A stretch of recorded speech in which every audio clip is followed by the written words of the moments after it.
អត់ត្រូវឆ្នាំអីទេ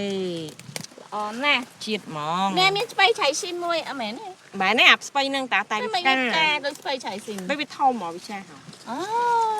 ដៃឃើញវាចាស់ហើយឃើញតែទឿទឿ អាហ្នឹងផ្កាខូចផ្កាអស់ហ្នឹងណា អូតែផ្កាអស់ អស់ហើយនាងគ្រូ ណែមើលបន្លែលើមកគោ ខ្ចី ណែលើគូណែ អ ធម្មជាតិសម្រាប់ពេលនេះដាក់ត្រឡប់ត្រេកណែហើយបងបាច់យកទៅច្រែកមកមិនថាបេះមកបន្តិចឥឡូវណែ គាត់ថាឲ្យបេះទាំងអស់បេះទៅបើគាត់ជ្រួយដីដដែល ខ្ញុំទៅមួយជើងខ្ញុំយក យកកញ្ឆេងធំមកហ្មងលាក់យកដល់ អាលីតាហើយ ទេបកមកអស់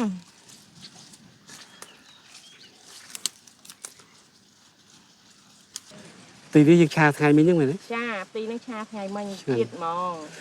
អាហ្នឹងគឺនៅកន្លែងខ្លះគេហៅថាទីដូងហ្នឹងមែនទេម៉ែ ទី ទៅ ដូង ខុសគ្នា នឹងទីដូង ទីដូងហើយមួយទៀតមានផ្ទីអាផ្ទីមួយយ៉ាងទៀតនោះម៉ែផ្ទីដូងគេយក ទី យក ដូងនេះអាហ្នឹងគេហៅទីអីហង ហើយមានផ្ទីថ្មមួយទៀតណា ចា បាច់ទៅលាងទឹកឆាហ្មងមែន នៅយកឆាដូចគ្នា ទៅឆា វាគាត់អានេះ គេបកគល់វាទៀត សក់សក់ លែបេះ លែយកលែ បេះទៅនៅតែលាងទឹកទៅ ទៅពេលឆាយើងបកដែរប ក ហ្នឹងហើយ បេះលើខ្ចីខ្ចីទៅ ហ្នឹងនេះបេះតាគួយអាកណាត់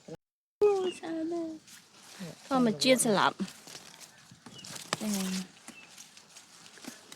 បាទអាមួយផ្កានេះខុសគ្នានេះ នេះមែន នេះពុក ទីអីគេនេះ ទីអាចមន់បង អូផ្ទៃមន់អូនៅឃើញផ្ទៃមន់ ចា អាមួយ អត់មន់ណា ទីដូងទីអាចមន់និងទីថ្ម ទីដូងចានេះទីអី ទីដូង ទីដូង អូ ទីដូងនេះទិញពូជទីដូងនៅតាមមុននោះខ្ញុំគាត់ពនិត ហើយតែបេះហើយចឹងធ្វើមិនឆ្កាចេញដាំអីផ្សេងមែន ចា ប៉ុន្តែផ្ទៃអាចមន់ផ្ទៃព្រៃមែនទេ ចាបងទីព្រៃតែឆ្ងាញ់បង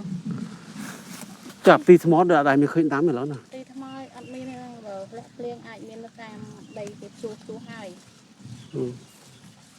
ទីថ្មគេថាហូបលក់ដែរតា បាទ ចា យកសោកដូច លៀ នេះ ងគ្នាមែន អត់ពីខុសគ្នា វា ខុស ក្នុងដីវា ជួយបេះបន្លែមក ណៃអាមួយវានឹងដៃ វា ថ្ម ទីថ្មវា ដើមទី